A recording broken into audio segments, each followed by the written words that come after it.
Ganyan ang Pinoy.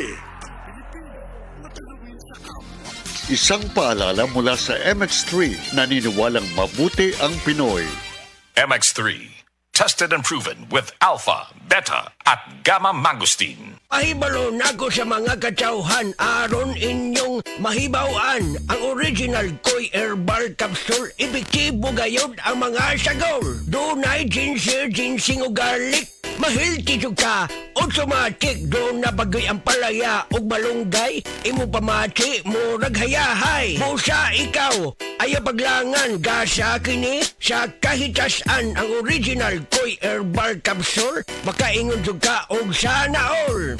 Original Koy Herbal Capsule. Di mag-all, sana all.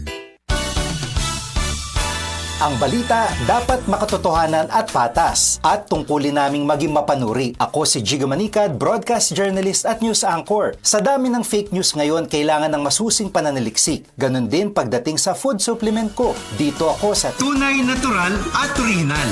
may seal of quality excellence pa. Sa MX3 capsule, dito ako bilib.